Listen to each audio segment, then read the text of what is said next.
Assalamualaikum warahmatullahi wabarakatuh. Bismillahirrahmanirrahim. Alhamdulillahi rabbil alamin. Wa bihi nasta'inu ala umurid dunya waddin.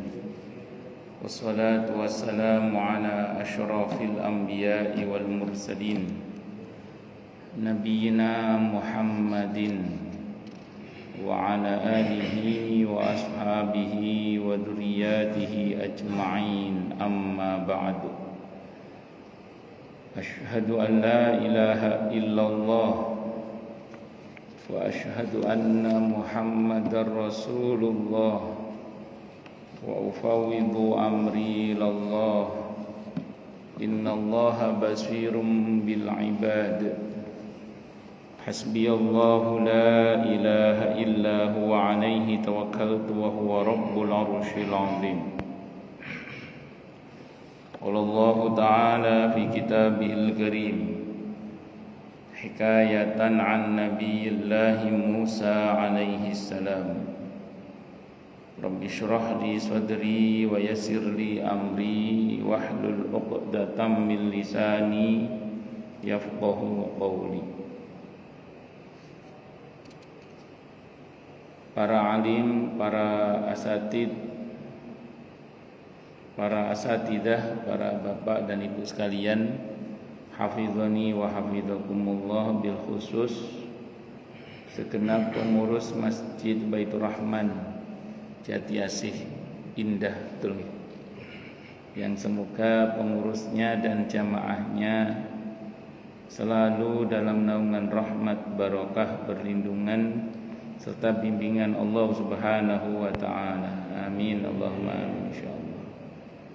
Allahumma inna nas'aluka ilman nafi'a wa rizqan thayyiba wa amalan mutaqabbala wa fatahallahu lana futuhal arifin. Allahumma inna na'udzubika min ilmin la yanfa' wa amalin la yurfa' wa qalbin la yakhsha' wa du'a la yusma'. Allahumma ati anfusana taqwaha wa zakkiha anta khairu man zakkaha anta waliyuha wa maulaha. Amin. Allahumma amin insyaallah. Bismillahirrahmanirrahim. Masih melanjutkan kajian kita Sahih Hadis Qudsi yang ke-65. Hadisnya sahih dari Jabir ibn Abdullah radhiyallahu anhu.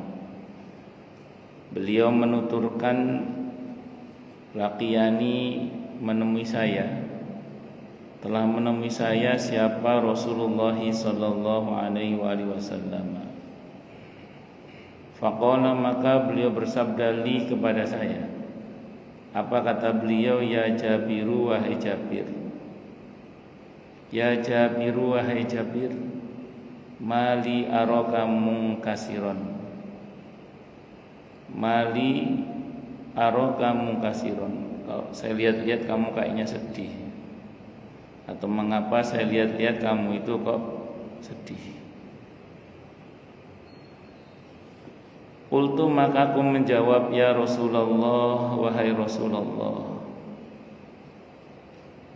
ustushhida abi,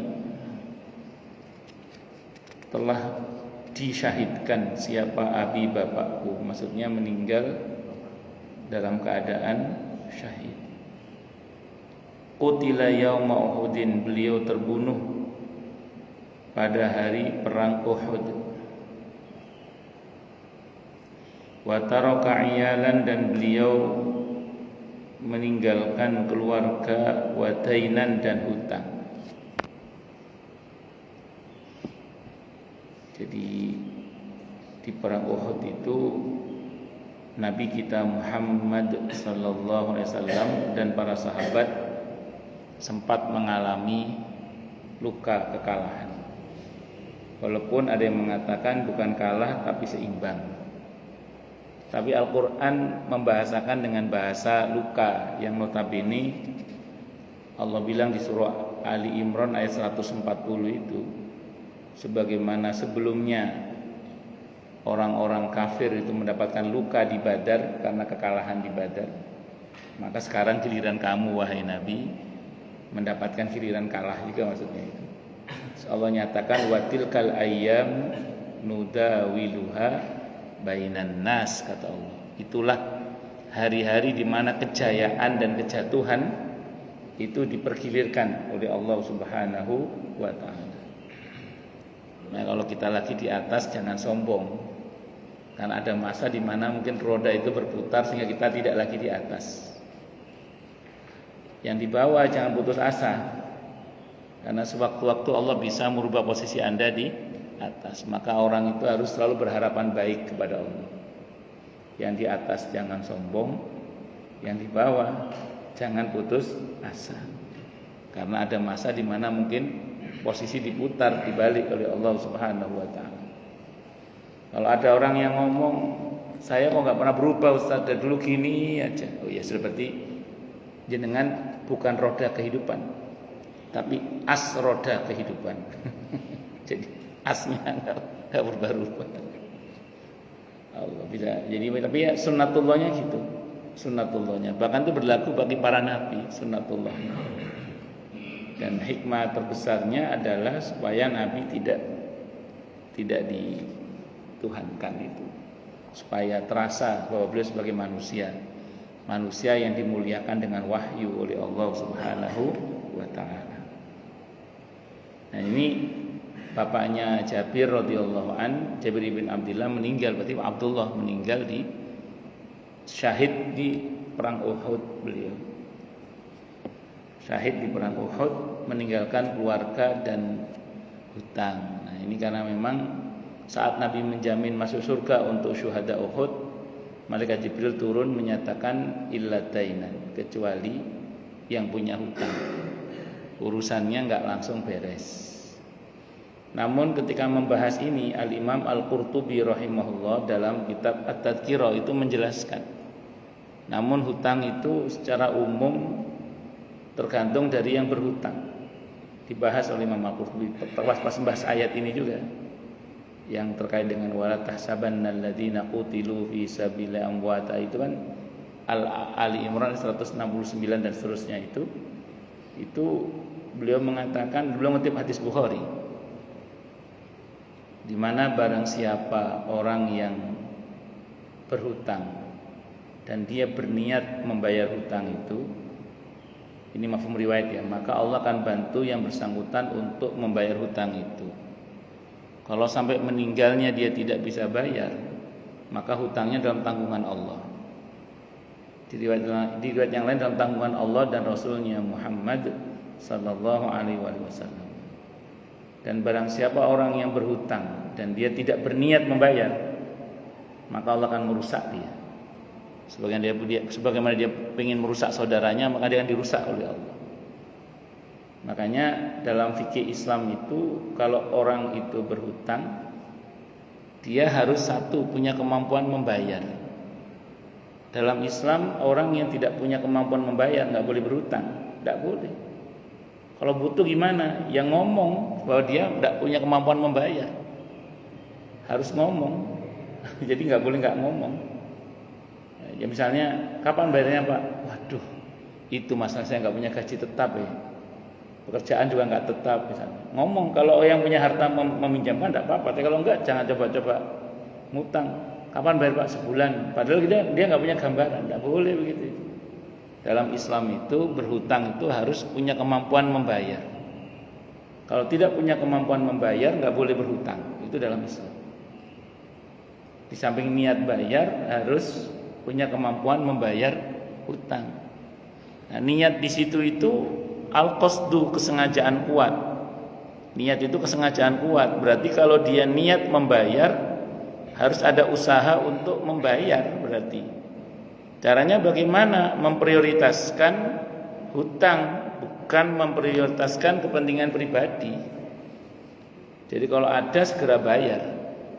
Karena matrul ghani zulmun, menundanya orang yang mampu membayar hutang kok sengaja menunda bayar hutang, itu zalim. Tidak boleh. Harus segera dibayar. Nah, kalau misalnya tidak mampu membayar, harus minta maaf. Itu bukti bahwa dia mengkomitmen pengen bayar tapi tidak mampu ngomong minta maaf. Dimarahi resiko. Gitu. Terus ditulis utang itu. Kalau memang dia serius ditulis. Atau disampaikan kepada keluarga, saya punya utang sama si fulan. Itu seperti itu. Kalau orang yang dia mau bayar, orang yang diutangi nggak jelas di mana rimbanya, sedekah atas nama dia, mintakan ampun kepada Allah untuknya. Itu seperti itu. Itu bukti bahwa kita serius ingin bayar, gitu maksudnya. Kalau ketemu keluarganya bayar, itu seperti itu. Itu rumusnya itu. Karena nanti urusannya kalau nggak dibayar di akhirat ngerinya jadi orang bangkrut. Naudzubillah min syarri dzalik. Nah, terus saat itu juga ketika terutama pasca penaklukan Khaybar itu Nabi bersabda okamakal, kalau ada seorang muslim yang meninggal dunia maka hartanya untuk keluarganya sebagai waris maksudnya, sementara hutangnya aku yang bayar, kata Nabi. Karena aku lebih berhak atas seorang muslim daripada keluarganya. Itu pasca penaklukan Khaybar itu Nabi kaya ya. Si Nabi itu pasca penaklukan Khaybar itu kaya beliau. Tapi kayanya Nabi itu tetap bersahaja. Sampai meninggal itu beliau masih punya hutang gadai ke seorang Yahudi yang bernama Abu Syaham berupa gandum segantang kalau nggak salah itu. Beliau itu. Kalau bahasa kita segantang, kalau saat itu kira-kira 10 liter atau 10 mut atau apa. Itu seperti itu. Ya, jadi singkat kata singkat cerita, pada akhirnya hutang-hutang syuhada Uhud ini kalau kata Imam Al-Qurtubi beres. Kenapa? Karena memang beliau-beliau semuanya bukan orang yang nakal, tapi orang-orang yang memang punya niat untuk membayar hutang sehingga kena hadis itu satu. Yang kedua, Nabi di masa terutama pasca penaklukan Khaybar Nabi berpidato begitu. Jadi akhirnya semua ditanggung oleh Rasulullah Muhammad sallallahu alaihi wasallam. Mengenai hadis Nabi tidak mau mensalatkan jenazah seorang muslim ketika dia masih punya hutang kecuali ada yang menanggung, itu sebelum penaklukan Khaybar, sependek yang saya pahami ya. Karena saat itu memang Nabi nggak mau betul-betul nggak mau mensalatkan jenazah orang yang masih punya hutang kecuali ada yang nanggung hutangnya. Maka ada istilah Sayyidina Umar angkat tangan, ana kafil, saya nanggung utangnya ya Rasul. Baru Nabi mau mensolatkan. Tapi bukan berarti tidak kalau ada orang punya utang nggak boleh disolatkan, karena Nabi nyuruh sahabat untuk mensolatkan. Solatkan jenazah saudara kalian, tapi Nabi tidak mboten kersa, Nabi tidak mau. Tapi pasca penaklukan Khaybar semua disolatkan. Kenapa? Karena hutangnya ditanggung langsung oleh Rasulullah Muhammad sallallahu alaihi wasallam.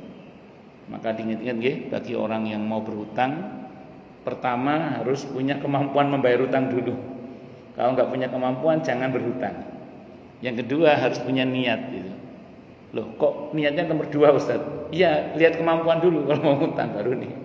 Ya kayak gini loh, pengelolaan dana. Kita mau memanage anggaran gitu. Itu kan syarat utamanya apa? Yang pertama, tidak cukup niat, anggarannya harus ada dulu. Perencanaan keuangan uangnya nggak ada, ya percuma. Jadi perencanaan keuangan uangnya harus ada baru direncanakan. Oh Ustaz, uangnya belum ada tapi tawakal tu Allah. Ya itu monggo, itu jalur akidah. Kayak rencana bikin masjid ini Pak ya. Tawakal Allah, tahu-tahu jadi dengan izin Allah. Itu namanya jalur masyiatullah. Ya silakan aja. Ya kalau untuk ngutang jangan. Harus ada dulu. Baru niat. Saya itu niat untuk bayar, dan niat itu dibuktikan dengan kesungguhan. Itu seperti itu. Nah, saya secara pribadi itu melihat sendiri. Saya masih ingat itu. Saat itu saya masih jadi kontraktor ya, masih ngontrak. Ada 2 keluarga ya, saya kenal betul. Ya karena muamalahnya dengan saya ya. Saya kenal karena muamalahnya dengan saya. Yang satu keluarga itu kalau ngutang itu gini, kalau ngutang. Saya bayarnya kalau ada saya bayar. Jadi beliau nggak nyebut berapa, tapi ngomong apa adanya. Nanti saya bayar kalau ada uang saya bayar. Tapi dia punya pekerjaan. Pokoknya kalau ada saya bayar. Dan orang ini betul. Begitu dia dapat gaji, ada malam gitu uang, bayarnya malam itu juga. Atau besok paginya kalau kemalaman. Dan orang yang pertama ini tipe orang yang tidak mengedepankan kepentingan pribadi. Yang didulukan tuh utangnya dulu, bayar utang dulu. Selalu gitu. Makanya orang yang pertama ini boleh dikata setiap ngutang nggak pernah gagal. Boleh dikata setiap ngutang nggak pernah gagal. Termasuk ngutang yang dalam jumlah yang besar itu nggak pernah gagal. Orang ini yang pertama ini.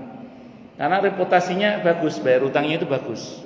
Jadi dia kalau ngomong janji, misalnya dia janji nanti kalau ada uang dibayar, itu tidak lama ada uang dibayar, dan rata-rata ada uang nggak lama karena dia ada pekerjaan. Itu satu. Yang kedua, ada model keluarga itu kalau ngutang itu ya gitu, tanggal 4 bayar, bulan depan bayar, nanti minggu depan saya bayar, hari depan saya bayar. Gitu. Begitu waktunya nggak dibayar. Terus yang ada apa? Sepatu anaknya baru, baju anaknya baru, beli magicom baru depan orang yang menghutangi. Tapi nggak bayar utang, tapi apa-apa baru semua gitu. Terus kemudian ya itu tadi yang pura-pura nggak kenal lah, yang pura-pura lupa lah, yang nggak tahu bagaimana. Bahkan sampai kadang sempat terjadi itu orang yang menghutang itu ya dituduh punya hutang sama dia, katanya nggak bayar-bayar, kan aneh. Dan saya melihat sendiri, yang pertama itu tadi, keluarga yang pertama itu dengan izin Allah status ekonominya disejahterakan oleh Allah, karena dia komitmen untuk segera bayar, itu diberkahi hidupnya. Nah, sementara yang selintat-selintat tadi itu yang nggak bayar-bayar itu, kalau orang sini bilang belangsak, kalau orang sini bilang apa, belangsak, betul itu. Dan betul kata Nabi dalam hadis qudsi, dalam hadis Bukhari, akan dihancurkan oleh Allah kalau memang niatnya nggak benar. Tapi itu Ustaz, tapi belum. Kalau kita lihat orang seneng utang nggak bayar kok masih sejahtera, belum, bukan tidak, belum. Akan ada masa, karena itu sistem yang Allah nyatakan melalui Rasulnya Muhammad SAW. Jadi syuhada Uhud ini ujungnya beres, nggak ada masalah.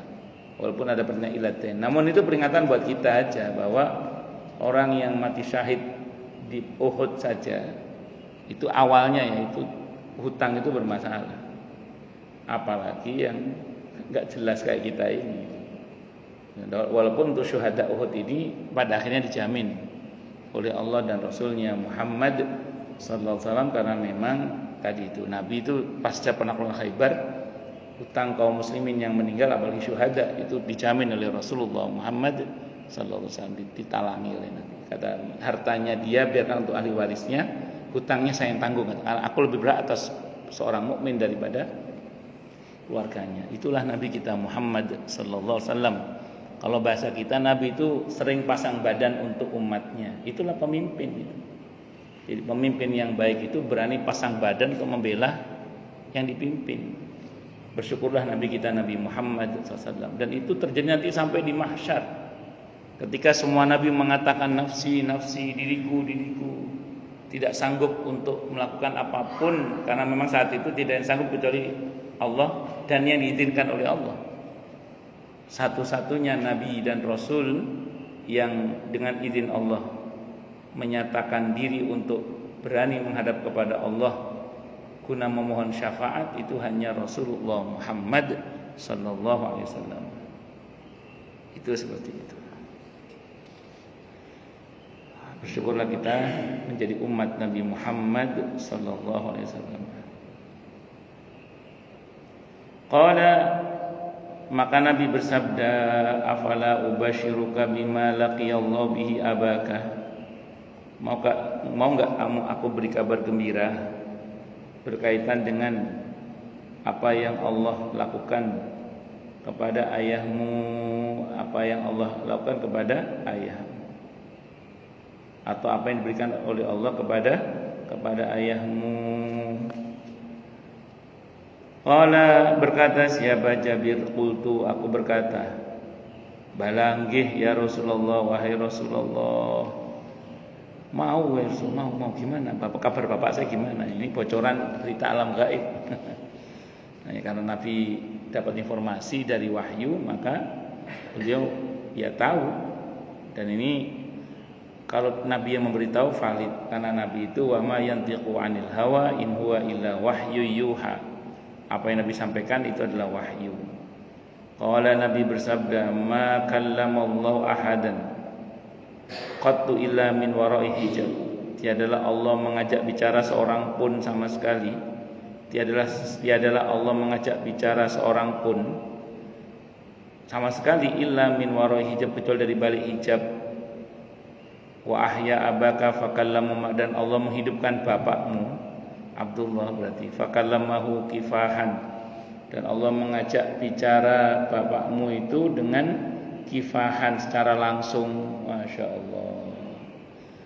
Umumnya Allah kalau bicara dengan hambanya menggunakan hijab, artinya ada penghalang antara dia dengan Allah. Hijab itu ya tirai, tapi ya tidak usah dibayangkan ya, karena kenyataannya pasti lebih dahsyat. Jangan bayangkan terus ada kelambu kayak di film-film itu, jangan. Tapi ada hijab. Nah, namun kali ini Allah berkenan bicara kepada bapakmu itu kifahan, secara langsung tanpa adanya tabir yang menghalangi. Faqala, maka Allah berkata kepada bapakmu, berfirman kepada bapakmu, ya abdi, wahai hambaku. Allah, kalau diakui sebagai hamba Allah pasti selamat sudah. Kita ini seringkali mengaku sebagai hamba Allah, tapi belum tentu Allah mengakui kita sebagai hambanya. Jadi kita ini semua mengaku sebagai hamba Allah, kita ini semua, tapi belum tentu Allah mengakui sebagai hambanya. Maka bersyukurlah bagi siapapun yang Allah mengakuinya sebagai hambanya. Semoga kita terus yang diakui ya, amin. Ya abdi, wahai hambaku, tamanna alayya u'tika, mintalah engkau kepadaku, nanti tak kasih, kata Allah. Minta, nanti tak kasih, kata Allah. Qala, bapakmu berkata, Abdullah berkata, ini dialog langsung dengan Allah. Ya Rabbi, wahai Rabbku, tuhyini, hidupkan kembali saya. Fauqtal fika saniyatan, sehingga saya bisa terbunuh untuk yang kedua kalinya di jalanmu karena engkau. Qala Rabbu azza wa jalla, maka berfirman siapa Allah azza wa jalla, innahu qad sabaqa minni annahum ilaiha la yurja'un. Kata Allah, wah, ismari cung, sesungguhnya telah berlaku ketentuan dariku bahwa mereka tidak akan dikembalikan lagi ke dunia. Kalau bahasa sederhananya, sudah jadi ketetapanku, yang namanya sudah mati tidak akan balik lagi ke dunia. Kalau Allah mau, banyak orang yang mati balik lagi. Wong kebanyakan orang yang di barzah itu, kalau andaikan diperkenankan mohon itu pengen balik ke dunia lagi ya. Di Al-Mu'minun ayat 99 sampai dengan 100 itu Allah berfirman, menceritakan, mengabarkan tentang keadaan orang di barzah. Memang ayat ini menceritakan tentang orang-orang yang kafir atau orang-orang yang zalim lah, orang-orang yang banyak berbuat dosa. Karena penyesalan memang banyak terjadi pada mereka. Walaupun orang yang baik pun menyesal sebenarnya, karena menyesal itu lebih kepada karena ingin lebih baik lagi gitu maksudnya. Kalau ini menyesal menderita. Apa kata Allah surah Al-Mu'minun ayat 99 sampai dengan 100 itu? Kata Allah, hatta idza jaa ahadahumul mautu qala rabbirji'un la'alli a'malu salihan fima taraktu kalla innaha kalimatun huwa qailuha wa min waraihim barzakhun ila yaumi yub'atsun. Hingga ketika telah datang kematian kepada salah seorang di antara mereka, yang mati itu ngomong. Loh, katanya mati, kok ngomong, berarti dia enggak mati. Buktinya ngomong, tapi kata Quran mati, iya mati raganya. Kok ngomong ruhnya. Jadi ruhnya enggak mati. Apa kata ruh itu? Rabbirji'un, wahai Tuhanku, kembalikan aku ke dunia lagi. Untuk apa? La'alli a'malu shalihan fima taraktu. Agar aku bisa berbuat baik yang dulu aku tinggalkan. Kalau ini tadi pengen balik ke dunia, pengen mati syahid lagi ya, kalau yang ini tadi. Kalau yang ini enggak, pengen balik ke dunia karena dulu ada banyak kebaikan yang dia mau tapi dia mampu tapi tidak mau gitu. Jadi kan maaf, kalau kita tidak mampu itu kita nggak akan menyesal karena la yukallifullahu nafsan illa usaha. Ini enggak, dia mampu tapi tidak mau, nyesel dia. Pengen balik ke dunia lagi. Apa kata Allah? Kalla, enggak boleh kata Allah. Enggak boleh kalla, apa? Iya. Enggak boleh. Kalau boleh, Pak, pulang semua kalau boleh. Kata Allah kalla, enggak boleh. Innaha kalimatun huwa qailuha. Ucapan seperti itu kata Allah pasti diucapkannya, itu terjemahannya kurang lebih aukamakal. Tapi penyesalan setelah mati itu penyesalan yang percuma tak berguna. Makanya kalau ada saudara kita, keluarga kita, orang tua kita meninggal dunia, pasti mengalami penyesalan di sana. Hanya nyeselnya ada dua macam. Adanya yang nyesel sudah bahagia karena ingin lebih bahagia. Ada yang nyeselnya itu yang menderita kayak gini ini. Maka kita yang masih hidup harus membantunya dengan doa, dengan aneka sedekah yang pahalanya terus mengalir, dengan aneka ilmu yang bermanfaat, terutama kalau kita anak-anaknya. Karena kita ngaji gini ini dengan izin Allah, orang tua kita dapat bagian pahalanya juga, diotomatiskan itu. Jadi itu enaknya kalau punya anak yang soleh, ngaten nggih. Itu baik anak kandung maupun anak ideologis. Mungkin dia punya anak asuh, anak angkat, anak didik, masuk itu. Karena kata anak dalam hadis sahih Muslim itu Nabi menggunakan kata walad. Walad itu bisa anak kandung, bisa anak orang gitu. Makanya ketika bicara tentang orang yang mandul dalam hadis riwayat Ahmad dengan saya itu, tahukah kamu siapa anak yang mandul itu? Orang yang mandul itu, kata para sahabat, orang yang enggak punya anak, bukan. Orang yang anaknya banyak tapi tidak ada satupun anaknya peduli mendoakan orang tuanya. Na'udzubillahi min syarri dzalik. Innahu qad sabaqa minni annahum ilaiha la yurja'un. Sudah menjadi ketetapanku bahwa orang yang sudah mati tidak akan dikembalikan ke dunia lagi. Karena semua kita ini tidak mungkin balik. Kenapa? Karena kita ini harus lanjut. Mau atau tidak mau, suka atau tidak suka, dengan senang hati atau terpaksa, semua kita selanjut ke alam berikutnya, namanya alam barzakh. Karena kita ini bukan penduduk bumi. Kita ini penduduk akhirat yang masih tinggal di bumi kita ini. Saya ulang ya, kita ini bukan penduduk bumi, bukan. Kita ini penduduk akhirat yang masih tinggal di bumi. Makanya kita selanjut ke alam berikutnya, harus lanjut kita ke alam berikutnya, namanya alam barzakh. Cepat atau lambat, suka atau tidak suka, dengan senang hati atau terpaksa, semua akan lanjut ke alam barzakh, semuanya. Karena saya ulang tadi, kita ini bukan penduduk bumi, kita ini penduduk akhirat yang masih tinggal di bumi kita ini. Allahu Akbar. Dan bumi ini bukan tempat tinggal, bumi ini tempat meninggal. Nah itu, bumi ini bukan tempat tinggal, bumi ini tempat meninggal. Pada akhirnya segala benda duniawi ini akan kita tinggalkan. Yang menyertai kita amal kita. Yang menyertai kita apa? Amal kita. Makanya dari sekarang pandai-pandailah menggunakan aset duniawi kita agar menjadi aset ukhrawi. Mengukhrawikan aset duniawi kita. Nah, itu pandai-pandailah kita begitu. Karena kalau tidak, Allah bilang di surah Ar-Rahman ayat 26 itu, kullu man 'alaiha fan. Jadi kalau ngomong dunia ujungnya habis semuanya. Kullu man 'alaiha fan. ujungnya habis. Allah lanjutkan wa yabqa wajhu rabbika dzul jalali wal ikram. Jadi kalau mau duniawi kita kekal, nilainya gunakan di jalan Allah. Karena yang abadi itu yang ada di jalan Allah itu. Baju yang kita pakai ini akan usang. Tapi karena kita pakai untuk sholat, untuk taklim, untuk silaturahim, untuk nutup aurat, maka nilai dari baju ini insya Allah akan diabadikan oleh Allah.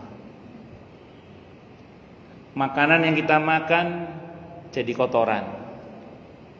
Tapi karena makanan itu untuk mentenagai kita sholat, mentenagai kita hadir di majelis ilmu, mentenagai kita untuk bersilaturahim, maka nilai dari makanan itu yang diabadikan oleh Allah, nilainya. Itu penting. Maka gunakan di jalan Allah supaya Allah ridho, supaya kemudian Allah senang, Allah ridho, sehingga kemudian menjadi aset ukhrawi kita. Loh Ustaz, berarti kita harus menggunakan semuanya di jalan Allah. Iya, harus menggunakan di jalan Allah semuanya. Dan pengertian di jalan Allah itu, di jalan yang Allah ridho itu bukan berarti kita gak boleh senang-senang. Monggo kita bersenang-senang dengan keluarga selama itu halal, gak ada masalah. Monggo kita plesir kemana, safar kemana, makan makanan apa, selama halal silakan, tidak apa-apa. Tapi ingat, kalau untuk kesenangan pribadi ada, nah, untuk di jalan Allah juga harus ada. Jangan sampai beli tas branded ada, untuk musola masjid tidak ada, misalnya gitu.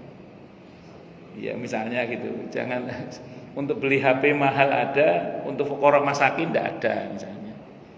Untuk orang tua nggak ada, untuk saudara nggak ada. Padahal itu kan bagian dari fisabilillah yang Allah tekankan, di jalan yang Allah ridhoi itu. Ada yang lebih parah lagi, untuk kesenangan pribadi ada, untuk anak istri nggak ada, itu ya ada. Ada jamaah itu, saya kan ada kajian bina du'afa.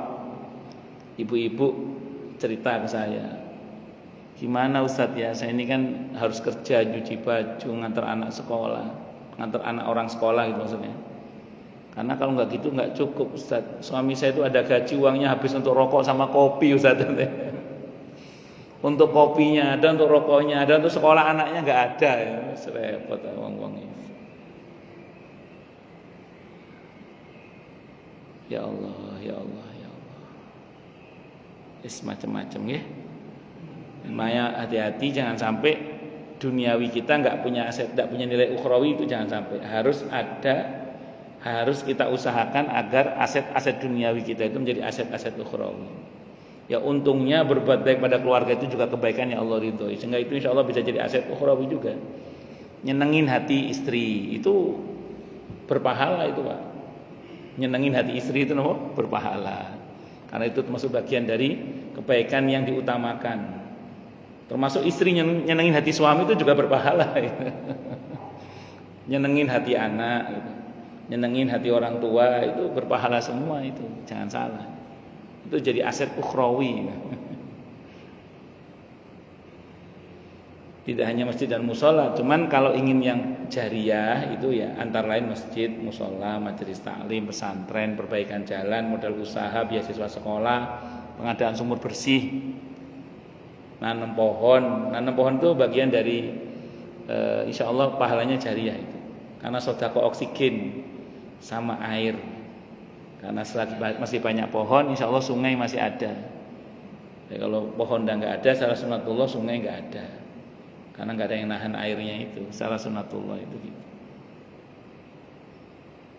Maka saya pernah baca buku judulnya Ringankan Akhiratmu dengan Menanam Pohon gitu. Ringankan akhiratmu dengan menanam pohon. Kalau nggak salah itu Turki itu, tidak tahu di masa pemerintahannya siapa itu punya kebijakan agar warganya itu nanam pohon katanya. Tapi pohon yang ada buahnya. Sehingga hampir semua rumah di Turki itu katanya, saya belum pernah ke sana. Ini yang online pernah ke sana ini. Itu katanya di sana itu banyak pohon-pohon di depan rumah-rumah itu yang buahnya itu besar-besar katanya dan buahnya katanya. Dan apa rindang-rindang katanya, nggak tahu betul apa enggak ini. Oh itu kalau diterapkan di sini kayaknya bagus juga itu. Iya, kenapa? Sana Pak, ke sini.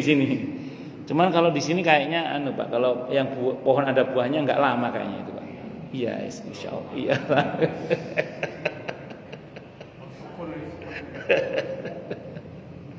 Tapi ya insya Allah kalau semuanya gitu insya Allah ya enggak juga insya Allah ya insya Allah. Allahu Akbar. Qala, dan Nabi bersabda, wa unzilat, dan diturunkan apa hadil ayat ini. Jadi ayat ini berkenaan dengan orang syuhada Uhud, salah satunya ayahnya Jabir ibn Abdullah. Allah berfirman, wala tahsabannal ladzina qutilu fi sabilillahi amwata. Ini Ali Imran ayat 169. Jadi sungguh janganlah kalian mengira bahwa orang-orang yang terbunuh di jalan Allah itu mati. Bal ahyaun 'inda rabbihim, bahkan mereka itu hidup di sisi Tuhan mereka. Maka beberapa syuhada di Palestina itu ketika beberapa kasus sehingga digali kuburnya, ada yang rambutnya terus memanjang. Maksudnya enggak tetap gitu maksudnya. Ya enggak terus panjang medeni mboten, tapi kok tambah panjang.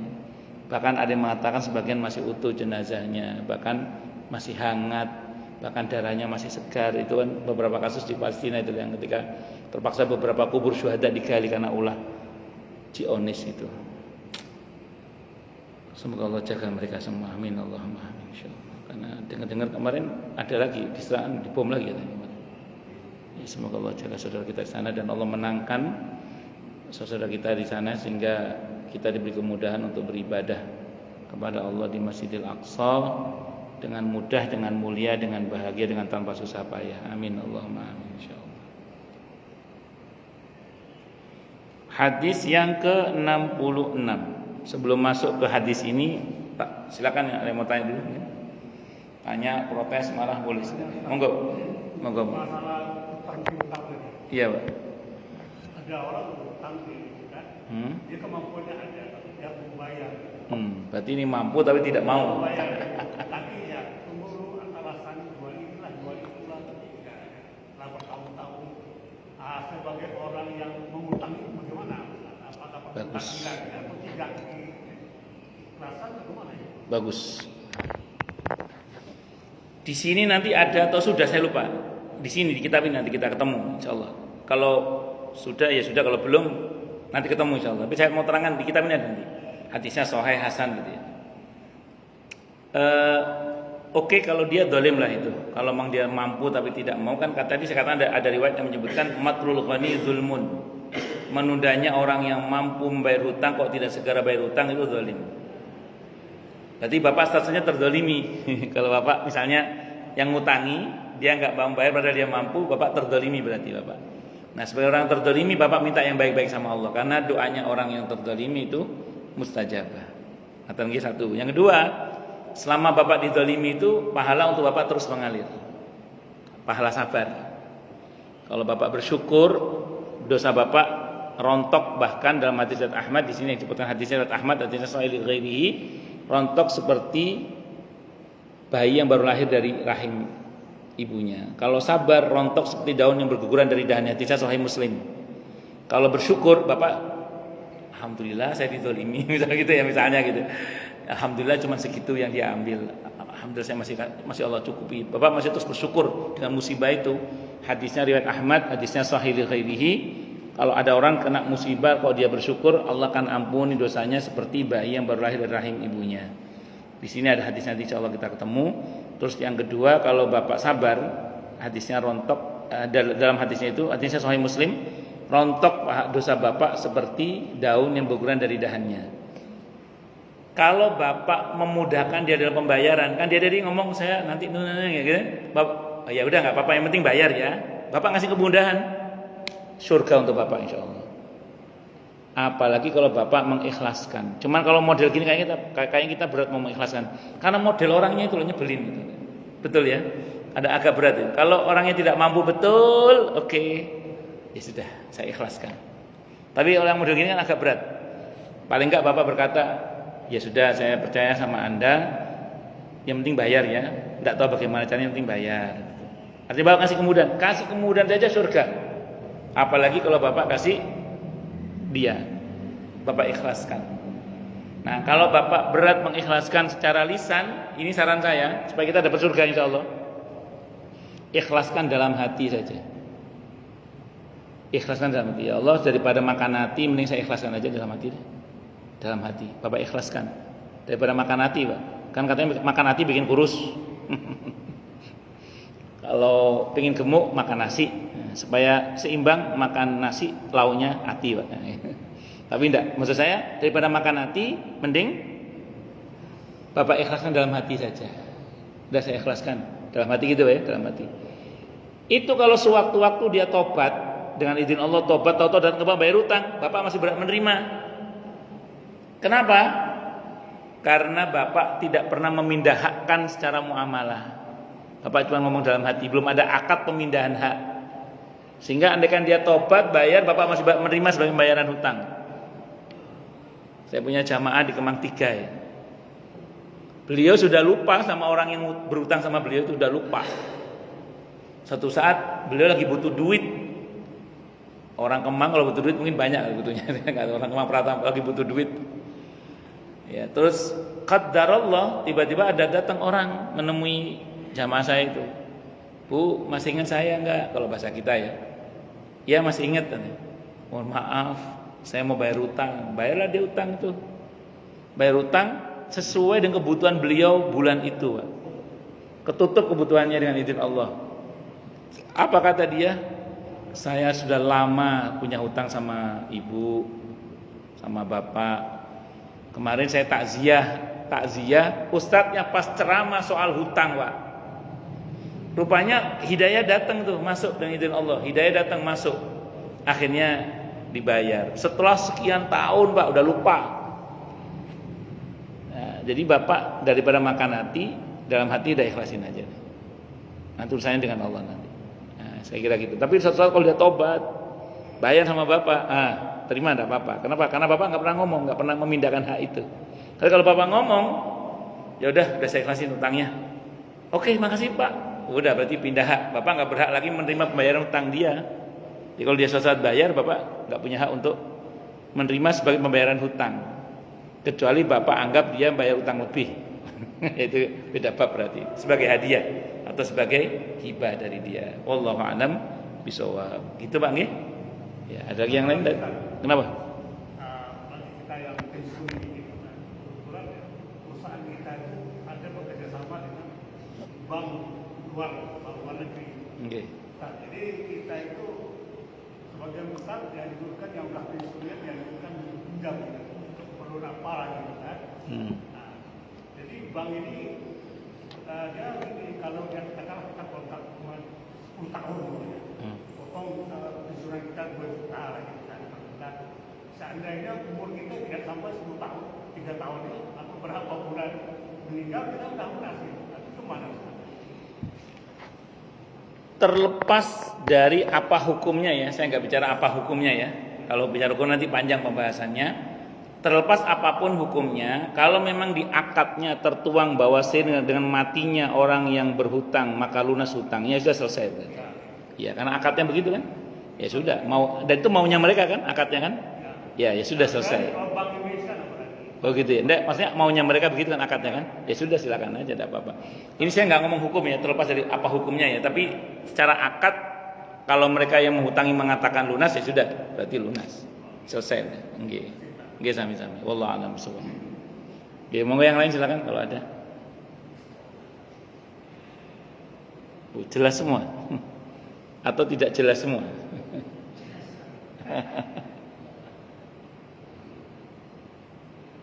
Oh jelas semua nggih? Masya Allah, alhamdulillah. Ini saya tambah lagi apa cukup ini?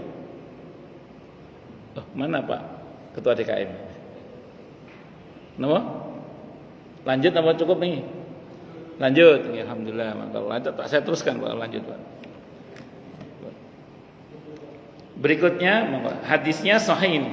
Hadis. Oh ini hadisnya cukup panjang ini ternyata ini. Nah. Hadis berikutnya panjang banget ini. Tapi tidak apa saya baca aja, saya mau tinggal baca ini. Ini hadisnya dari Al-Bara' ibn Azib radhiyallahu anhu, dia menuturkan, kami keluar bersama Rasulullah Muhammad sallallahu alaihi wasallam mengantarkan jenazah seorang Ansor hingga kami sampai ke kuburan. Ketika dikuburkan Rasulullah Muhammad sallallahu alaihi wasallam duduk dan kami pun duduk di sekitarnya, seolah di atas kepala kami ada seekor burung dan tangan beliau memegang sepotong kayu untuk mencungkil di tanah. Lalu beliau mengangkat kepalanya seraya berucap, berlindunglah kepada Allah dari azab kubur. Beliau mengucapkannya 2 atau 3 kali. Kemudian beliau bersabda, apabila seorang hamba mukmin terputus dari dunia dan menuju akhirat, maka datanglah kepadanya para malaikat dari langit yang berwajah putih, seolah-olah wajah mereka adalah matahari. Mereka membawa kain kafan dari surga dan wewangian dari surga, hingga mereka duduk di dekatnya sejauh mata memandang. Kemudian malaikat maut datang hingga duduk di sisi kepalanya seraya mengatakan, keluarlah wahai jiwa yang baik kepada pengampunan dan keridhaan Allah. Lalu keluarlah jiwanya atau ruhnya mengalir sebagaimana tetesan air mengalir dari mulut tikuk. Lalu malaikat maut mengambil ruhnya. Ketika dia telah mengambilnya, dia tidak melepaskannya di tangannya sekejap mata pun, sehingga mereka mengambilnya lalu mereka meletakkannya dalam kafan dan wewangian tersebut. Ini kalau orang baik yang mati begitu, kalau orang yang baik. Dari ruh tersebut keluar aroma kasturi paling harum yang ditemukan di permukaan bumi, karena amal soleh itu aromanya wangi, sehingga ruhnya itu tercium wangi. Kemudian mereka membawa naik ruh itu setiap kali mereka melewati para malaikat. Mereka pasti bertanya, ruh siapakah yang harum ini? Mereka menjawab, Fulan bin Fulan, dengan sebaik-baik nama yang mereka sebut di dunia. Oh, dia tukang sodako, dia tukang silaturahim, dia suka menyambung hubungan persaudaraan. Hingga mereka sampai ke langit dunia. Lalu mereka meminta dibukakan untuknya. Lantas dibukakan untuk mereka. Ia ruh tersebut diiringi dari tiap-tiap langit oleh para malaikat yang dekat kepada Allah hingga ke langit berikutnya, sehingga berakhir di langit ketujuh. Maka Allah Azza wa Jalla berfirman, tulislah buku catatan amal hambaku di Iliyin dan kembalikan ke bumi. Kalau di Iliyin pasti selamat sudah. Sebab darinya aku menciptakan mereka dan di dalamnya aku mengembalikan mereka, dan darinya aku mengeluarkan mereka kembali. Sudah menjadi janji Allah akan mengembalikan manusia ke dalam bumi, karena dari bumi Allah menciptakannya dan kepada bumi akan mengembalikannya. Maka semua kita nggak usah khawatir soal kuburan kita, itu urusan yang hidup. Yang pasti semua kita punya jatah kuburan di bumi ini. Gak tahu bagaimana caranya, karena Allah sudah berjanji akan mengembalikan kita ke bumi. Makanya kata Imam Al-Qurtubi, mempersiapkan makam itu tidak termasuk persiapan kematian, itu persiapan pemakaman. Boleh Ustaz beli kuburan, boleh, asalkan secara muamalah, nggak melibatkan akidah. Artinya apa? Kalau kita beli kuburan, jangan diyakini itu pasti kuburan kita, belum tentu. Karena kita tidak tahu di bumi mana kita mati. Tapi sebatas muamalah. Muamalah itu gini, Cung, Bapak udah beli kuburan. Misalnya Allah takdirkan Bapak mati di sini, biar kamu nggak susah-susah cari kuburan. Nah, tapi itu tidak mesti kuburan Bapak juga, karena siapapun bisa menempati itu, karena takdir Allah bahwa semua kita akan dikembalikan ke bumi di mana kita diciptakan dulu. Aukamakal. Beliau melanjutkan, lalu rohnya dikembalikan ke jasadnya. Ini kata Ibnu Qayyim Al-Jauziyah rahimahullah, jangan dibayangkan seperti di bumi. Dikembalikan ruhnya ke jasadnya kayak mak lampir menghidupkan kembali Nyai Kembang, itu jangan. Bukan. Cara menghidupkannya itu Allah yang Maha tahu, dan ini urusan ukhrawi, ini bukan urusan duniawi. Tapi kita imani saja. Karena istilah dikembalikan ke jasadnya itu bisa dalam pengertian hubungan yang tidak bisa kita mengerti terkait dengan makna hakikatnya, karena itu hanya Allah yang tahu dan orang-orang yang diberitahu oleh Allah Subhanahu wa taala. Karena nanti kalau kita misalnya ngomong, lalu bagaimana yang jenazahnya hancur jadi abu macam-macam, makanya pengertian dikembalikan ruhnya ke jasadnya itu nggak bisa dipahami secara duniawi. Itu pemahaman ukhrawi. Kita nggak usah ngomong jauh-jauh, ngomong duniawi lah, dunia akhirat. Kita ngomong yang masih sama-sama di dunia tapi beda alam, itu aja beda pemahamannya. Sambil contoh gini misalnya, normalnya bayi kalau mau lahir kepala di atas apa di bawah? Kalau kepala di atas orang ngomongnya apa? Sungsang. Itu baru ngomong rahim sama dunia aja udah beda. Kita makan pakai apa? Mulut. Minum pakai mulut. Nafas pakai hidung. Kalau bayi di dalam kandungan, makan, minum, nafas pakai plasenta, betul ya? Pakai sini kan? Kalau kita mesti pup, mesti kencing. Bayi nggak pup, nggak kencing. Kalau bayi pup, bayi kencing, ketuban kotor, berarti masalah. Jadi itu baru pengertian di alam rahim sama di alam kita aja udah beda, apalagi alam barzah. Maksudnya dimasukkan kembali ruhnya ke jasadnya, itu jangan dibayangkan terus ada orang mati dimasukin terus kayak film vampir-vampir itu. Enggak gitu. Bagaimana? Wallahu alam. Tapi kita imani aja. Nah, tapi yang pasti alam barzah itu alam ruh. Ada ulama yang menjelaskan begini, seperti matahari dan sinarnya itu loh. Jadi ibarat jasadnya itu sinar matahari yang sampai di bumi ini, mataharinya kan di atas sana, terhubung masih terhubung. Nah, ya seperti halnya kemudian ada orang yang ngomong di speaker sana, kita dengar di sini kalau pas ada tamu, ting dong, kita siapa, atau model sekarang CCTV yang sekarang kan ada yang apa ya, itu pokoknya itu teknologi manusia, apalagi teknologi Allah lebih canggih lah gitu aja gampangnya. Makanya Imam Al-Qurtubi udahlah, ini enggak usah dibayangkan. Enggak usah dibayangkan nanti ada jenazah mati terus dimasukin ruhnya terus hidup kembali, terus ini itu enggak usah. Itu duniawi itu. Ukhrawinya bagaimana? Wallahu a'lam bishawab. Tapi kita imani mungkin hadisnya sahih. Tapi pemahamannya jangan dipahami secara indrawi duniawi ya. Tapi kita imani bahwa mereka dihidupkan kembali, dimasukkan kembali ke dalam jasadnya. Pengertiannya bagaimana? Wallahu a'lam bishawab. Tapi yang pasti alam barzah itu alam ruh. Yang hidup itu ruh, yang mati jasadnya. Jadi kalau ada istilah dihidupkan kembali bukan ruh, karena ruh nggak mati. Yang dihidupkan kembali itu ya jasadnya. Kalau mau dipahami sebagai menghidupkan, itu pun kata para ulama tidak bisa dipahami secara harfiah, tidak bisa. Terus ya wallahu a'lam bishawab. Ya itu jawabannya wallahu a'lam bishawab itu sudah. Itu seperti itu. Beliau melanjutkan, makanya saya kadang nggak pernah bahas yang bagian yang ini. Saya bilang pokoknya rohnya lanjut dan hidup gitu aja. Perkara hidupnya bagaimana terserah Allah. Karena kalau saya bahas ini masih banyak pertanyaan biasanya. Lalu bagaimana tambah ruwet. Nah, saya lebih sering menjelaskan pokoknya ruhnya masuk ke alam barzah. Bagaimana kehidupannya terserah Allah. Tapi karena ini hadis saya kita imani gitu aja. Kita imani. Karena pemahamannya nggak bisa dipahami sebagaimana makna harfi duniawi tadi. Saya ulang, logika sederhananya aja.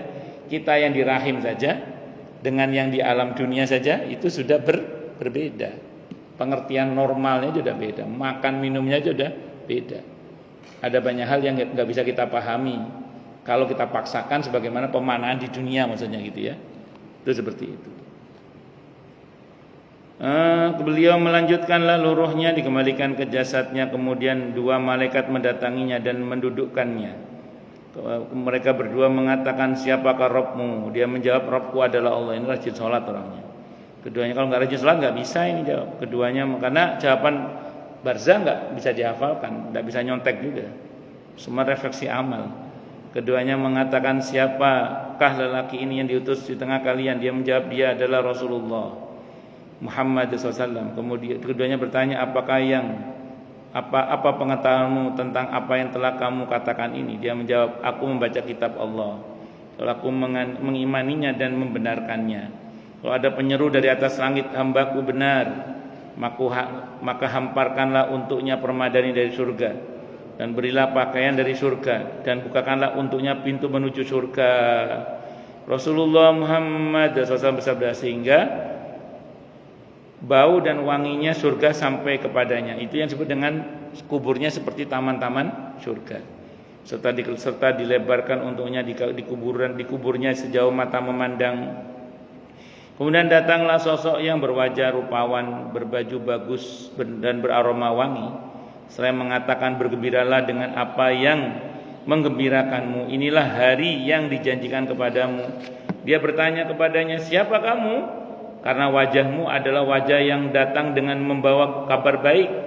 Dia menjawab, aku adalah amal solehmu. Jadi amal solehnya menemani di barzah dalam wujud sosok yang menarik dan menawan. Ada yang mengatakan itu adalah malaikat yang Allah ciptakan dari cahaya amal kita, namanya malaikat Ruman. Dan dia mengatakan, wahai Rabbku, tegakkanlah hari kiamat agar aku bisa kembali kepada keluargaku dan hartaku. Beliau melanjutkan, sebaliknya sesungguhnya seorang hamba yang kafir, jika dia terputus dari dunia dan menuju akhirat, maka datanglah kepadanya para malaikat yang berwajah hitam dengan membawa kain yang buruk. Mereka duduk di dekatnya sepanjang mata memandang. Kemudian malaikat maut datang hingga duduk di sisi kepalanya. Saya mengatakan, wahai jiwa yang buruk, keluarlah menuju kemurkaan dan amarah Allah. Rohnya dipisahkan dari jasadnya, lalu dia mencabutnya seperti mencabut besi panas dari kain wol yang basah. Lalu malaikat maut mengambilnya. Tatkala telah mengambilnya, dia malaikat maut tidak melepaskannya di tangannya sekejap mata pun, hingga meletakkannya di dalam kain yang buruk. Dari roh tersebut keluar bau bangkai yang paling busuk yang ada di permukaan bumi, karena kejahatan itu aromanya busuk. Sehingga kalau orang jahat mati, rohnya aromanya busuk. Na'udzubillahi minasyarri dzalik. Kemudian mereka membawa naik roh itu. Setiap kali mereka melewati para malaikat, mereka pasti bertanya, ruh busuk siapa ini? Mereka menjawab, ini Fulan bin Fulan, dengan seburuk-buruk nama yang dengannya dia disebut di dunia. Wah, ini tukang nyopet ini orang kalau ngutang nggak pernah bayar ini durhaka sama orang tua ini. Hingga sampai ke langit dunia ketika dimintakan supaya dibukakan pintu langit untuknya, maka tidak dibukakan untuknya. Kemudian Rasulullah Muhammad SAW membaca firman Allah Ta'ala yang artinya tidak dibukakan untuk mereka pintu-pintu langit, dan tidak pula mereka masuk surga hingga onta masuk dalam lubang jarum. Maksudnya nggak mungkin masuk surga, nggak mungkin kalau kafir kayak gini. Lalu Allah Ta'ala berfirman, Allah Ta'ala berfirman, tulislah buku catatan amalnya di Sijjin, dalam Sijjin. Di Sijjin alamat celaka sudah, di bumi yang terbawah. Lalu ruhnya dilemparkan, dan beliau membaca yang artinya barang siapa mempersekutukan sesuatu dengan Allah, maka seolah-olah jatuh dari langit lalu disambar oleh burung atau diterbangkan angin ke tempat yang jauh. Al-Hajj ayat 31. Kemudian ruhnya dikembalikan ke dalam jasadnya, lalu dua malaikat datang kepadanya, lantas mendudukkannya seraya bertanya kepadanya, siapa Rabbmu? Dia menjawab, aku tidak tahu, la adri, aku tidak tahu. Kemudian keduanya bertanya kepadanya, apa agamamu? Dia menjawab, la adri, aku tidak tahu. Oh, itu waplek, tak pernah sholat. Naudzubillah min syarri dzalik. Bahkan kafir, naudzubillah min syarri dzalik. Keduanya bertanya kepadanya, siapakah orang ini yang diutus di tengah-tengah kalian? Dia menjawab, la adri, saya tidak tahu. Gak pernah sholawat ini. Kemudian berserulah, gak pernah ikuti sunnah Nabi ini. Kemudian berserulah penyeru dari langit bahwa dia berdusta. Lalu dibentangkan untuknya permadani dari api dan dibukakan untuknya pintu menuju neraka sehingga kuburnya menjadi jurang-jurang neraka. Naudzubillah min syarri dzalik. Sehingga panas serta racunnya datang kepadanya dan kuburnya menghimpitnya sehingga tulang-tulang rusuknya berantakan. Lalu datang kepadanya sosok yang berwajah buruk, berpakaian buruk dan berbau busuk.